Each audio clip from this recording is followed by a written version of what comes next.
This is a production of WKNO Memphis. Production funding for Sports Files is made possible in part by Infinity of Memphis has moved to Germantown Road, just half-mile north of Wolf Chase Galleria, and is proud to support WKNO for its quality broadcasting and service to our community. Quality and service? No wonder Infinity of Memphis feels at home on WKNO. The Lighting Source, major line distributor of commercial and industrial lighting, including hard-to-find bulbs and fixtures, as well as a broad range of LED products. With 35 years' experience servicing lighting needs, The Lighting Source proudly sponsors Sports Files. The WKNO Production Fund, the WKNO Endowment Fund, and by viewers like you. Thank you. My guest today on Sports Files is former Ole Miss basketball star and now sought-after motivational speaker, entrepreneur, and Grizzlies television analyst, Sean Tuohy.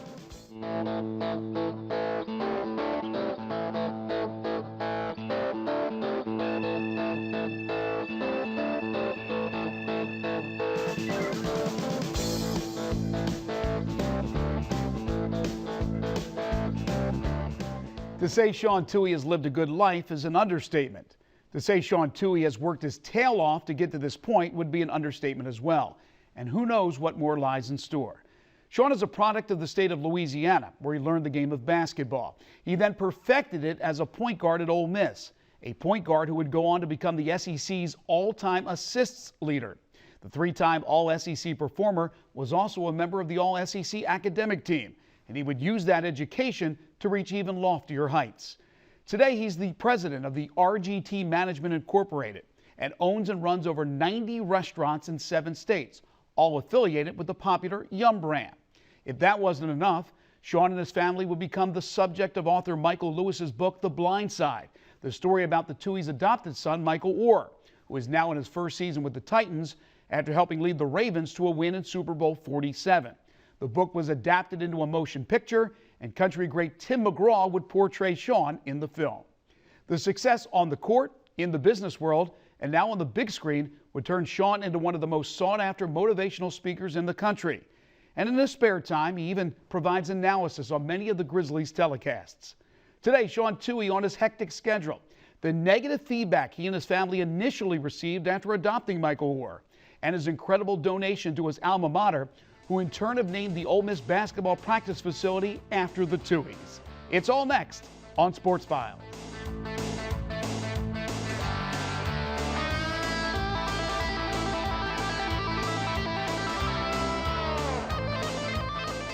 Sean, great to see you again. Glad to be back. Thanks for doing this. I can only imagine growing up in Louisiana, your thought was one day they're going to name a 51,000 square foot basketball facility after me, right? I mean, that was your thought as a kid, right? No, I was hoping to go to LSU.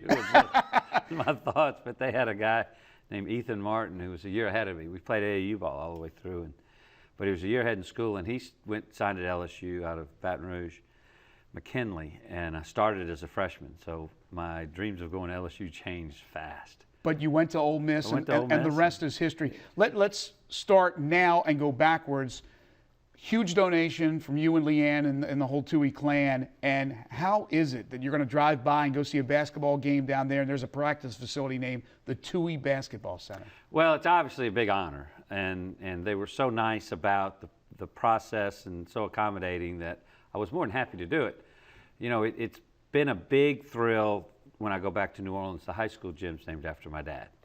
And the big, you know, unknown to this whole thing is SJ's the last Tuohy. There are no more. That daddy was a single child of a single child of a single child, so there are none. Mm-hmm. And so I was worried that the name would just go away, and so I figured this might be a chance to keep it up there. And they said they promised to spell it correctly, so I thought that was a good.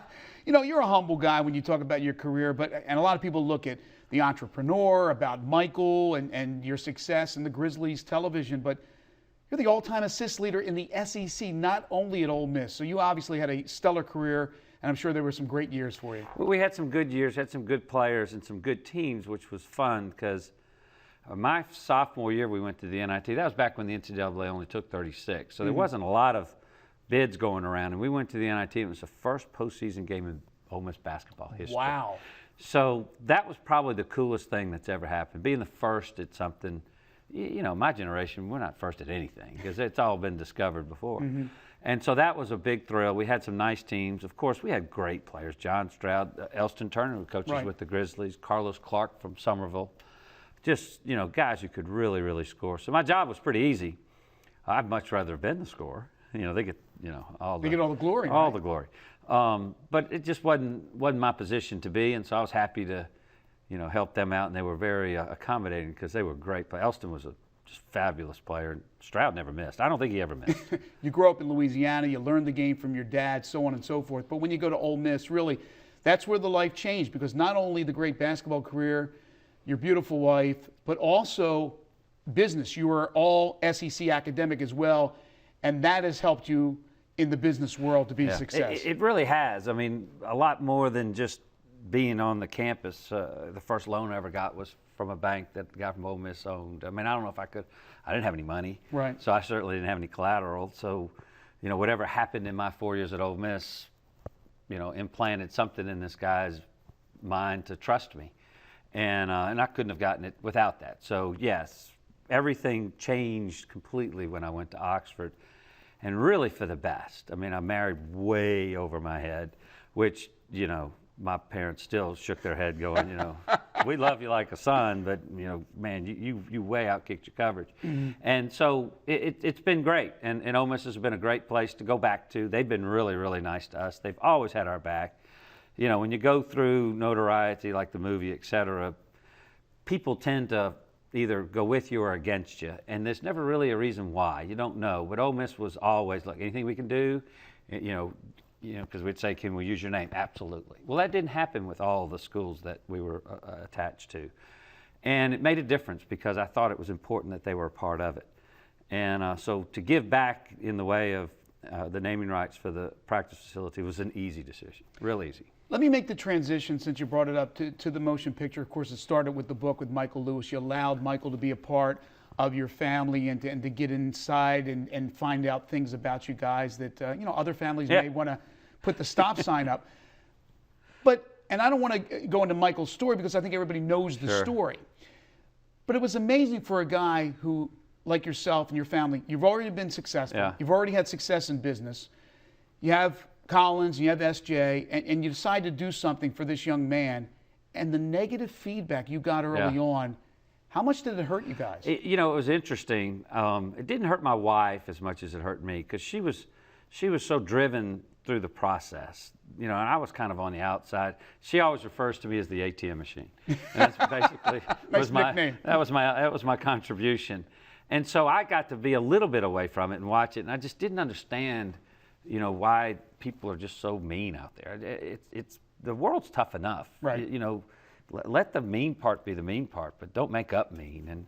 And so it was a real introductory to public eye.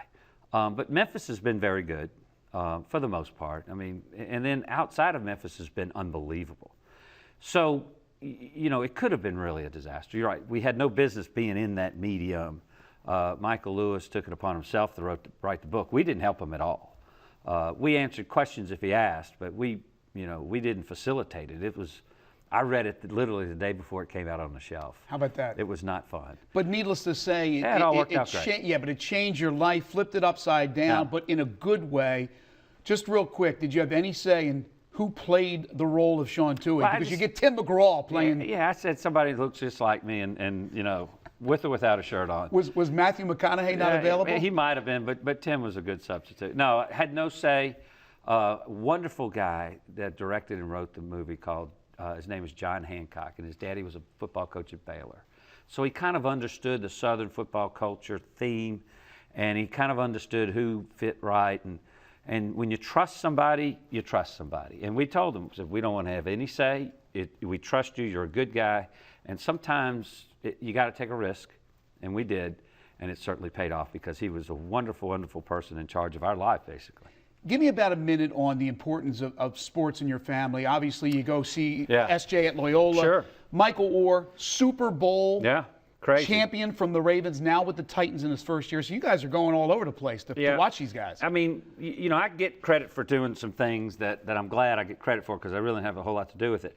I'm basically a one-trick pony, and all I really know is athletics. My daddy was a school teacher and a basketball coach, and that's it. I mean, that's all I know. So, the fact that I'm lucky enough that my daughter was state championship pole Right, vaulter Collins, I'm without gonna leave even her out, trying. right, I mean, right. if you're looking at straight talent, she outdoes the boys, not even close. Good for her. But then SJ takes the path, and he's really a Renaissance kid. He writes, he plays the piano, he's a straight A student, and a Division I basketball player. I mean, that's not my blood. I could take care of the. I had the basketball side, but the other four, someone else had to take care of.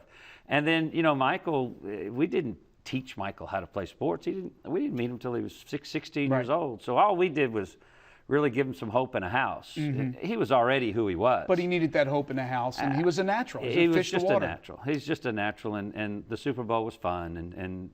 But going to the Loyola games are just as much fun, and eating Collins's cookies on Poplar Avenue are just as much fun. So our kids have been a sense of pride. And if that's not enough, of course you're involved with the Grizzlies doing television analysis. You and Brevin.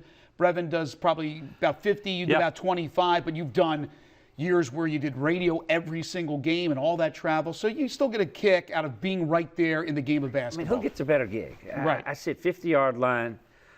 Pete does all the work. I mean, I look on, it's like my freshman year algebra. I just look on his paper. You cheat looking at his notes, right? Every game. And so he's easy to work with. And my wife doesn't scream in my ear. So, I mean, what could be better to go to an NBA game like that? And they're so nice to me. The Grizzlies is my 14th year, and I don't think I've been around the group in the TV side, radio side, that are as kind and caring people to work for. I've never had a boss before. Right.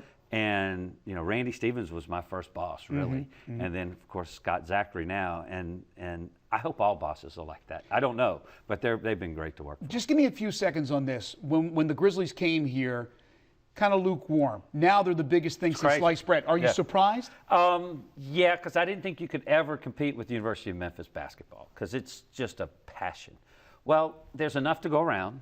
And then what people have found out is it's a basketball town. I mean, people love basketball in Memphis, but they want to have good basketball, and they want to care about the kids. That's why University of Memphis does so well, because people care about the kids that play. Well, this is an easy team to care about. I keep telling everybody, this is an easy team. When you look behind the curtain, which isn't always as pretty as people think, even looking behind the curtain, this is a very easy team to cheer for, and people have gone crazy over it. They're good, though. I mean, this is not, a charity case. You go see some great basketball, as good as anybody in the country. And it's in Memphis. I mean, how's that happen? About 30 seconds here. Give me your go-to line when you speak around the country, businesses, other corporations, companies. What do you say? What's your go-to? It's easy. My wife, driving down the street, we passed Michael on the street, and she told me to turn around. And I tell people 2 words. If 2 words have made this much of a difference in the world, I guarantee you can do something. You don't have to find the cure for cancer. You don't have to solve the Pythagorean theorem. You just have to do something. And if 2 words can do it, there's something inside of you that can make this world better. Well said. That's it's one of the easy questions you've asked here. Thanks for that one. Well, we're going to rather end with something a little bit tougher, because it's first thing that comes to mind here. I give up then. We got less than 2 minutes, All so right. first thing that comes to mind, I think it's pretty easy. 5 for the road, we call it. Fire away. Favorite professional team? You can't say the Titans. Or the Grizzlies. I can't say the Grizzlies. No. Well, Quick. Saints, because I grew up watching the Saints every Sunday. I'd walk to the Tulane Stadium. And Archie Manning. And Archie, what's not to cheer for? Favorite pro athlete? Again, don't give me Michael on this Michael, one. obviously, but that's easy. But Pete Maravich has always been my favorite. I love the pistol. I mean, I've got his picture on my wall. I've got a signed, canceled check from Pete Maravich framed on my wall. That's how crazy I am. Favorite music? Oh, country, Tim McGraw. Okay. Favorite movie of all time? You can't say The Blind Side. I got a lot of restrictions for you. Boy, you really have narrowed it down. Told you I'm a one-trick pony. A lot of good movies. My wife makes me watch The Wizard of Oz and The Gone with the Wind every year, so I can't say those because I'm tired of them. Mm-hmm. Something how about a little bit more modern, like in this century? It's easy. It's Bull Durham. It's just my favorite movie ever. If you listen to Pete and I, we do a Bull Durham reference every single game, guaranteed. A different one. A different one, but there's always a Bull Durham reference. Favorite TV show? You're not on a TV show. There's no reality show at the Tuohy's, right? And not this show, right? So we got. No. Well, Leanne did have a show, and it was my favorite at the time. That's right, she did. Yeah, sure did. I love Jeopardy. I'm really a nerd when it comes to Jeopardy, so I like that. But now it suits. Love Suits. Oh, We'll end it on that. God, I love Suits. You love Suits. He's Sean Tuohy. He's everywhere. Yeah. Sean, thank you so much. Absolutely. Absolute pleasure. Appreciate it. We'll take a quick break. When we return, it's overtime.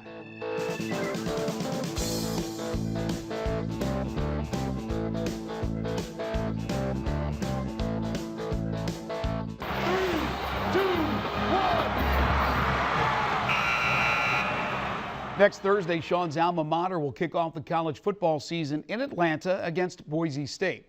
And I'm betting Sean and Leanne will likely be there. The Rebels are ranked 18th in the Associated Press preseason poll and 19th in the coaches poll. And if the squad is to take that next step in the ultra-competitive SEC West, then their stars need to have huge years. On offense, it's senior quarterback Bo Wallace, and on defense, safety Cody Prewitt. And recently, I paid a visit to Oxford and spoke with the two leaders of the team. Bo, how excited are you to be in camp, to finally get out there and get ready for the season? Well, I mean, it's an exciting time. We feel good about the team that we have back. Kind of the predictions and the, everything in the offseason is over with. Now it's football. It's kind of, show what you're going to do. It's certainly a put-up-or-shut-up league. Yeah.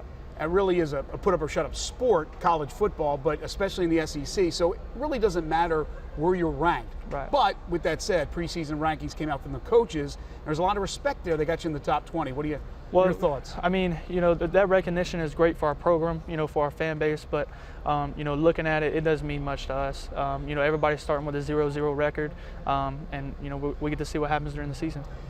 You've always been a leader because you're a quarterback. Quarterbacks have to be leaders, but especially this year. They need a big season. They need you both not only producing, but also with your leadership and your vocal skills. How ready are you to accept that and run with it? Yeah, I mean, I feel as healthy as I ever have, so, that gives me so much more confidence, and, I feel like a confident person can lead guys better. So, I have more confidence than I've ever had going into a season. So, I'm ready to lead these guys and, hopefully to a championship. You mentioned you're the healthiest you've been, and I think a lot of people probably know that you've played with the shoulder, you've had a lot of injuries, and you've played through them like a warrior and still produced. But yeah, you got to feel good about yourself that you're finally going in pretty close to 100%. Yeah, no doubt. Just like everybody, I had a good off season. The assistant strength coaches helped me out so much, just staying extra time with me and helping me out with that. So, it's going to be an exciting year, and I'm ready for it. You got an awful lot of weapons. Talk about some of the offensive weapons you have out there. Well, I mean, obviously having Evan back from injury is right. huge. He creates such a mismatch for us, on the inside, and then moving Laquan outside, he creates a mismatch. Not many corners are going to be able to go one-on-one with him. Moving Quincy to Quan's places, it's crazy to think that, we feel good about that with as much production as Quan had last year, but we do, and we feel great about it. And then Vince Sanders outside for the past, 3 years, he's made a lot of plays here at Ole Miss. So, he's not going to change that at all, and we expect huge things out of him. Of course, you're not afraid to throw a swing pass to one of those running backs or hand them off the football, and you have a plethora of running backs. Interestingly, 3 of them come from Memphis, right. All played prep ball there, but I know you have a lot of confidence in this running back core. Yeah, no doubt. Octavius coming back and Jalen, they know protection so well, being here for the past 2 years.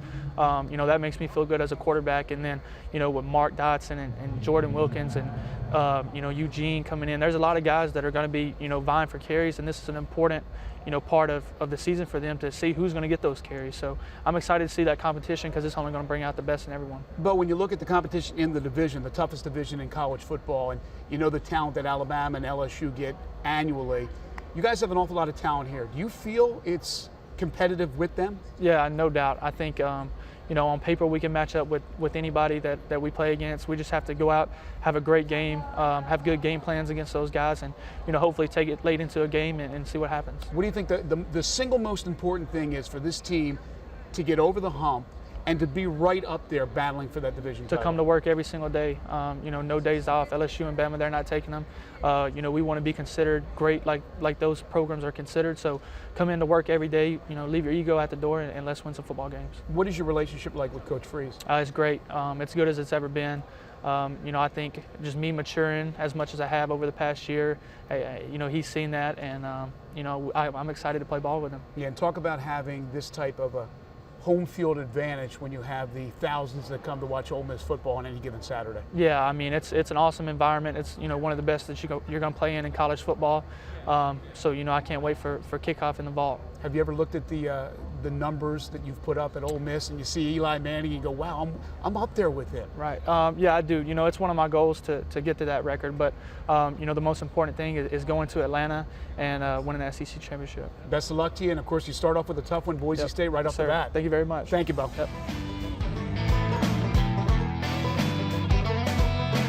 Well, Cody, how excited are you to get out there, start practicing, getting ready for this season? I'm super excited. You know, we had a great off season and a great spring, and you know, this off season we've really been, you know, bulking up and speeding up, I guess.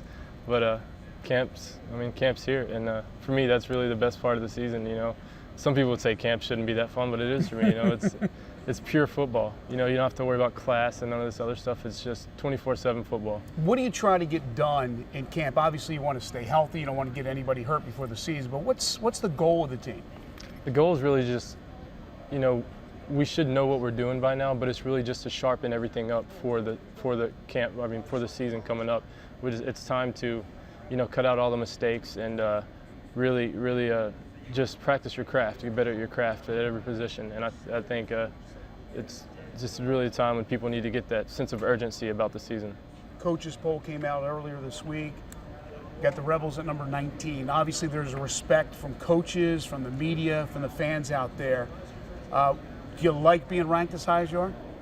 I mean, I guess it's fun, you know. I mean, rankings aside, I mean, for me, I don't ever look at that kind of stuff, you know. It just, for me, you just have to perform. No matter what you're ranked or where you are, according to anybody else, you just have to go out there every Saturday and play, and you have to win.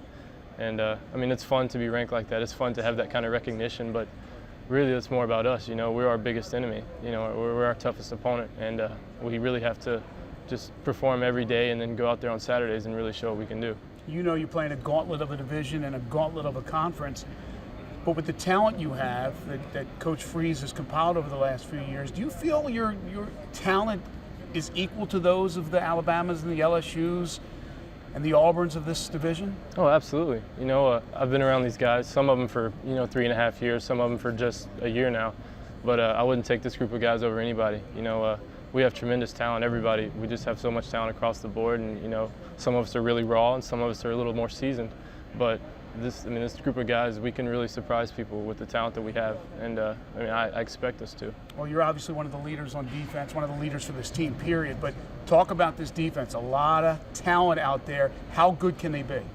You know, we can be as good as we let ourselves be. You know, we know what we can be. We've seen glimpses here and there that we can be a great, you know, elite defense, and that's really what we're trying to go for this year. You know, me and other leaders on the team, we're really stepping up to for everybody to be more accountable on the team, you know, on and off the field, and that's what it's going to take. You know, everything correlates. You know, if you're responsible and accountable off the field, you're going to be responsible and accountable on the field. Right. And when you're accountable on the field, that's less mistakes, that's more effort. You know, that's flying to the ball, it's being aggressive, that's hitting. And whenever you can do that consistently, that's whenever you become a great defense. Was there a specific issue, maybe you thought, or a specific area, I should say, from last season's defense that was lacking that you really need to concentrate on working harder this camp to get ready for the season? It absolutely would be the accountability. You know, last year, you know, I can think back to big plays we had and games that we lost, and I can purely blame that on missed assignments. You know, it's not the effort. Effort's always there. I know every time we step on the field, we're going to give 110%, but it's just the mental game at this point. That's the thing we're going to have to focus on across the board, is just the mental toughness, is being able to know what you have to do and being able to do it every single play. What's it like to play for Hugh Freeze? You know, he's a great coach. He's very enthusiastic about the game, and when you can find someone that's enthusiastic like he is about the game, and be able to play this game under someone like that, that's really great. I mean, it's a real blessing. You know, I think he was just the coach we needed at this school to come in here and, you know, spread the enthusiasm that he had to Rebel Nation and to the players, and you know, we've really fed off of that, and we're all in. We want to take it to the next level with him. Hey, Cody, thanks so much. Thank you. Best of luck to you. Good to see you. Appreciate it. Oh, by the way, the Rebels are an early line 8.5-point pick to beat Boise State next Thursday. The Memphis Tigers men's hoop team has returned from Canada after playing 4 exhibition games in the Great White North.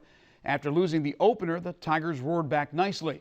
Sophomore-to-be Nick King had a great trip, while Austin Nichols sat out with an ankle injury. The team also has confirmed that reserve big man Dominic Woodson has decided to transfer after a rocky freshman year and an off-the-court altercation this summer. The Tiger squad that traveled to Canada will look a bit different come November, with likely 2 or more new faces. And that'll do it for the show. Next week, we're back at our usual day and time, Thursday night at 8:30, with our annual college football preview. Until then, have a great week, and we'll see you next time.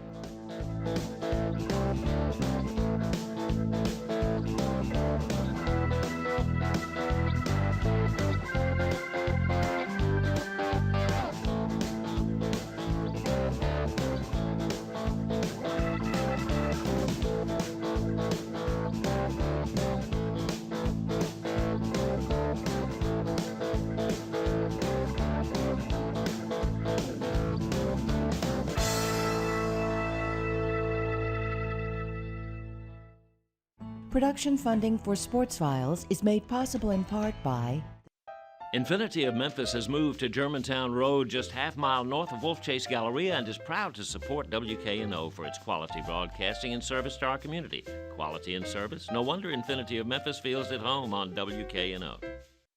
The Lighting Source, major line distributor of commercial and industrial lighting, including hard-to-find bulbs and fixtures, as well as a broad range of LED products. With 35 years' experience servicing lighting needs, The Lighting Source proudly sponsors Sports Files.